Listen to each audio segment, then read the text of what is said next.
औज़ुबिल्लाहिमिनश्शैतानिर्रजीम बिस्मिल्लाहिर्रहमानिर्रहीम। Chapter number 10 students, title है congruence and similarity test. Congruence और सिमिलरिटी टेस्ट के ऊपर ये चैप्टर्स है। तो स्टूडेंट्स, इसकी इंपॉर्टेंट चीज़ें आज हम डिस्कस करेंगे। फाइनल टर्म्स के अंदर जो चैप्टर शामिल हैं 7, 10, 11, 13 और 14, ठीक है। हर बच्चा इसको अच्छे तरीके से तैयार करे। आज हम जिस वीडियो के इंपॉर्टेंट क्वेश्चन शेयर कर रहे हैं वो है 10 चैप्टर। तो स्टूडेंट 10 चैप्टर्स में सबसे पहले तो मैं आपको बता दूं कि 4 कंकरेंट टेस्ट हैं, उनकी डेफिनेशंस आपको अच्छे तरीके से याद होनी चाहिए।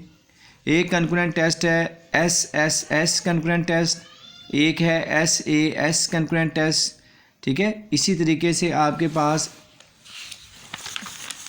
रिमेनिंग कंकरेंट टेस्ट जो हैं वो भी आपने अच्छे तरीके से तैयार करने हैं। जैसे SAS कंकरेंट टेस्ट की डेफिनेशंस है, ठीक है, ये बुक में मार्क की हुई है मैंने, आपने इनको अच्छे तरीके से तैयार करना है।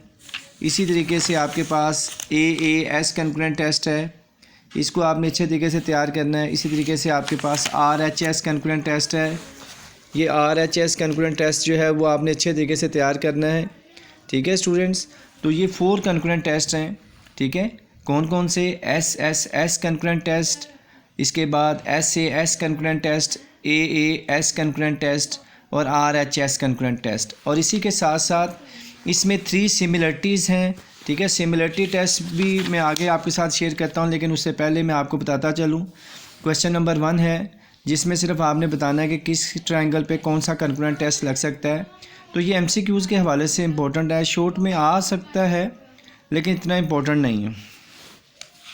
इसी तरीके से स्टूडेंट क्वेश्चन नंबर 2 की बात करते हैं तो उसे आपने कॉपी करना है, ठीक है। आ सकता है लेकिन इतना इम्पोर्टेंट नहीं है। 3 ABC का B पार्ट है हमारे पास, C पार्ट है, D पार्ट है, ठीक है। सबके आपने कंप्लीट करना है। Question number 3 students very most important है। Determine whether each of the following pair of triangles are concurrent. इसमें आपने बताना है कि कौन से ट्राइंगल कंकरेंट्स हैं और उनके क्रॉसपोंडेंस भी लिखने हैं और रीज़न भी बतानी है और कंप्लीट क्वेश्चन को सॉल्व करके आपने बताना है कि इसमें SSS कंकरेंट टेस्ट लग रहा है, SAS कंकरेंट टेस्ट लग रहा है या AAS कंकरेंट टेस्ट लग रहा है या RHS कंकरेंट टेस्ट लग रहा है। स्टूडेंट्स मैं आपको बताता चलूँ कि RHS कंकरेंट टेस्ट जो है वो सिर्फ और सिर्फ राइट एंगल ट्रायंगल के ऊपर लगता है, इसके अलावा RHS कंकरेंट टेस्ट किसी पे नहीं लग सकता।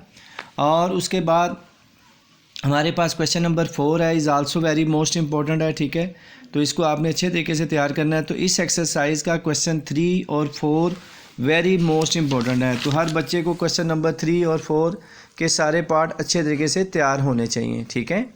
इसी तरीके से हम बात करते हैं स्टूडेंट एक्सरसाइज 10B की।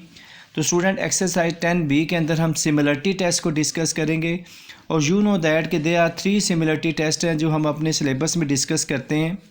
स्टूडेंट जो सिमिलरिटी टेस्ट है, पहला सिमिलरिटी टेस्ट है AA सिमिलरिटी टेस्ट, यानी 2 एंगल अगर सेम है तो सिमिलरिटी टेस्ट ओके हो जाएगा। इसी तरीके से दूसरा सिमिलरिटी टेस्ट है SAS सिमिलरिटी टेस्ट, ठीक है, यानी side angle side similarity test, ठीक है। ये डेफिनेशंस भी मैं आपको मार्क करवाई हुई हैं बुक के अंदर। तो ये आपको डेफिनेशंस पेज नंबर 300 पे मिल जाएगी एंगल सिमिलरिटी टेस्ट की। इसको अच्छे तरीके से याद करना है। टेस्ट के अंदर सिमिलरिटी डेफिनेशन से रिलेटेड MCQs भी आ सकते हैं और शॉर्ट क्वेश्चंस भी आ सकते हैं और ये डेफिनेशन भी आ सकती हैं। तो ये देखें SSS सिमिलरिटी टेस्ट की डेफिनेशन है, बिल्कुल सिंपल सी डेफिनेशन है, इतनी मुश्किल भी नहीं है। और इसी तरीके से हमारे पास तीसरा सिमिलरिटी टेस्ट है SAS सिमिलरिटी टेस्ट। सो जो SAS सिमिलरिटी टेस्ट है इसमें एंगल का इंक्लूडेड होना ज़रूरी है। ये इंक्लूडेड एंगल का कंसेप्ट अच्छे तरीके से जहन में रखिएगा क्योंकि इससे रिलेटेड आपसे क्वेश्चन पूछे जाएंगे। इस चैप्टर्स की 8 प्रैक्टिस नाउ और 8 वर्कड एग्जांपल है जिनसे मुतल्लिक वो आपसे सवाल कर सकता है। इसी तरीके से स्टूडेंट्स इस एक्सरसाइज का जो 10B है इसका पहला क्वेश्चन है जिसमें आपने बताना है कि इस पर कौन सी सिमिलरिटी टेस्ट लग रहा है, ठीक है। दूसरे क्वेश्चंस के अंदर आपने fill in the blanks complete करनी है और तीसरे क्वेश्चंस के अंदर आपने बताना है कि determine whether each of the following pair of triangles are similar. इसमें से कौन सी ट्रायंगल सिमिलर है अकॉर्डिंग टू किस सिमिलरिटी टेस्ट के। तो third question is very very most important and also in each diagram identify a pair of similar triangles and prove them they are similar triangles. So question number 3 and question number 4 is very most important.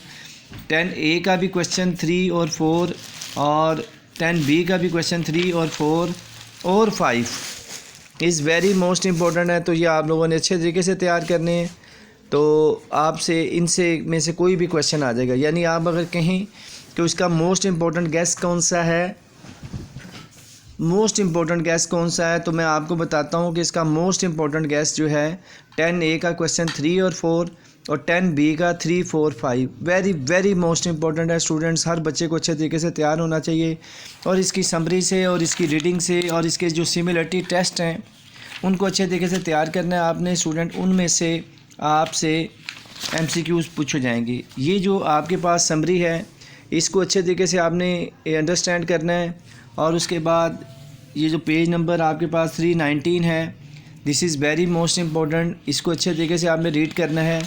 और students याद रखिएगा जो MCQs हैं ये बड़े important हैं, तो हर बच्चे को ये MCQs तैयार होने चाहिए। और स्टूडेंट्स, इस चैप्टर के अंदर 2 एक्सरसाइजेज सिर्फ सिलेबस में शामिल हैं, 10A और 10B। और 10A के फर्स्ट 4 क्वेश्चंस हैं और 10B के फर्स्ट 5 क्वेश्चंस हैं।